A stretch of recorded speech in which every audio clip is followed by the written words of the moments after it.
When you go on a rescue, you get really excited about pulling the animals out of there. You know that the animals you're going to take with you will have a completely different life and they will get the care they deserve. When we go pick them up, they are taken out of the machine, out of the production, and they become individuals. My name is Hervé Breuil. I'm the shelter director at Woodstock Farm Sanctuary. And altogether, we provide care to over 360 animals currently. So this number varies.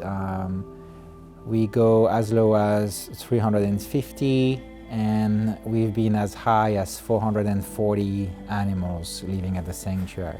Us as sanctuary workers who have worked with those farmed animals for many, many years, we know that each one of them has a personality or a chickenality, a cowality. We get 5 or 6 inquiries every week from people trying to rehome their farmed animals. It's mostly roosters, lots of potbelly pigs, and then other breeds also. I think a lot of people don't realize how much we have to take into consideration before we rescue anyone. We have to think about the space that we have for them in acres and also in size of barns and coops. We have to think about, do they have enough space if they have to stay in the really cold weather in the winters? And you know, we don't want them to just live, we want them to thrive. And so if they don't have enough space to thrive in the winters, then we know we can't take certain rescues, unfortunately. And I think a lot of people can come here and say, you know, you have so much space here, why can't you rescue more? And it's just not that simple. When I became the shelter director in 2018, one of my dreams had been to rescue Holstein calves. So the Holstein cows, everybody knows them. Those are the black and white cows that are used in the dairy industry, and the calves are discarded. They are seen as byproducts by the dairy industry. So the male calves are discarded at a young age, sold for cheap meat, and they usually do not live longer than 6 months. I was contacted by this person who worked at a dairy farm in upstate New York on a large farm with over 2,000 cows. The farmer did not want them because they were too small. They were 65 pounds when they were born, and dairy calves, Holstein dairy calves, are supposed to be 90 pounds. So it was not going to be profitable for him to sell them at an auction.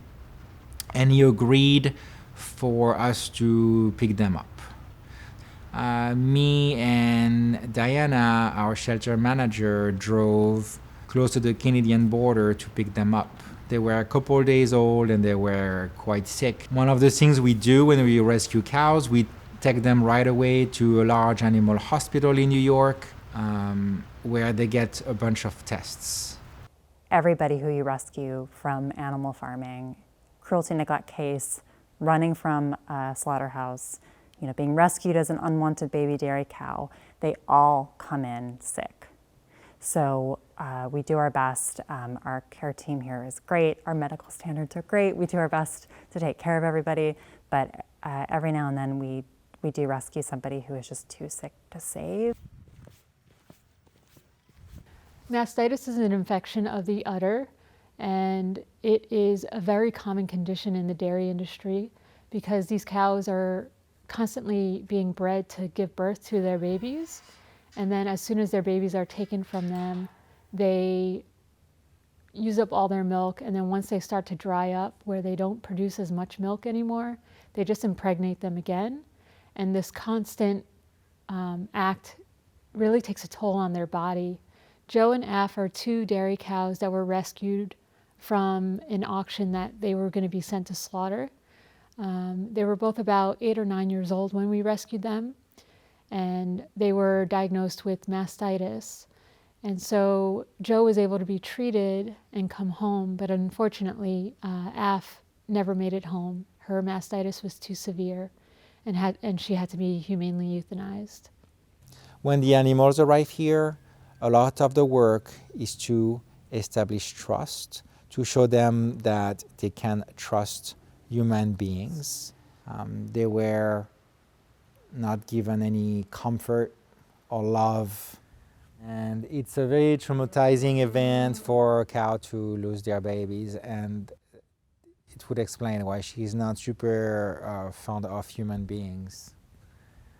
Every animal who's on a farm or is in the farming system actually deserves to be rescued and should be rescued and is in danger. And I think that's something that folks don't really think about.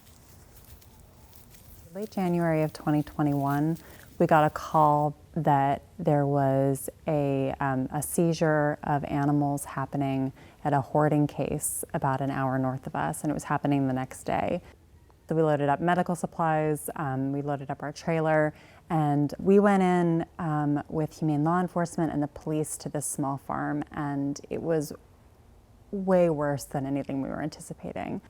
Getting a count of how many animals were there was hard because, like, really everywhere we went, we were finding more and more, and some were flying around. Like the ducks were just free roaming around this like junkyard essentially, which was really dangerous for them. So we couldn't even get an accurate count of the ducks. The cows were all in one area, and the pigs were in these yards that were basically just, I would say, like 4 or 5 feet deep of plastic waste. A few things struck out to me right away, and one is that there was a aviary full of turkeys, and we hadn't planned on taking any turkeys, but this aviary was bolted shut.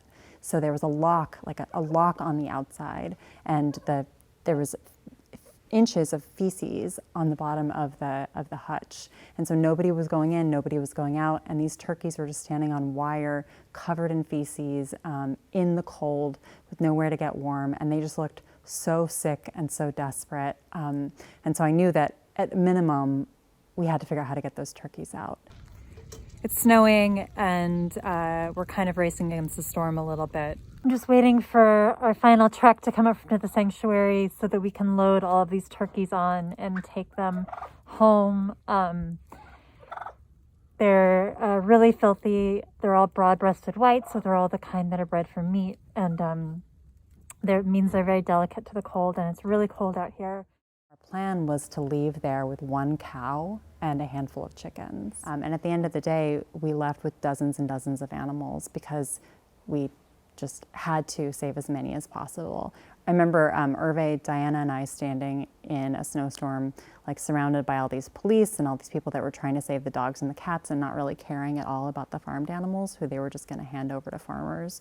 And knowing that literally everyone who we didn't take was going to end up in a bad situation, and saying, who else can we take? Who else can we figure out? Who else would be willing to take a duck or a chicken? And it really does at some point feel like a game of Sophie's Choice when you're in that situation. When you're rescuing farmed animals, you're very aware that you're saving a couple among the billions that are being exploited, but those couple really matter. And being able to see Max, who's a giant Holstein steer now with these beautiful horns, he's still growing, and Judy, who's a sweet little black Angus, who was very shy for honestly like a year and is slowly really like warming up to everyone. It's just like a spunky little feisty personality. Seeing them here, seeing the turkeys that we rescued, we kept 3 of them, Cher, Ty, and Dion here. Seeing the ducks that we rescued, the chickens, the knowing that those dozens that we were able to pull in the middle of a snowstorm, knowing the fate of all of those that we were surrounded with are safe and are here and are living out their lives happily with their friends and families is honestly truly magical. Finally, these animals are taken out of the machine, the production business, where they are only a commodity and a piece of meat. When we rescue these animals and we bring them to the sanctuary, we know that every one of them will be able to form lasting bonds with friends. We'll be able to decide when they go out and when they come in, when they eat and when they don't. We know they will always have clean water and clean bedding and the care that they need when they are sick. And you look at them and you know they are going to have a happy life.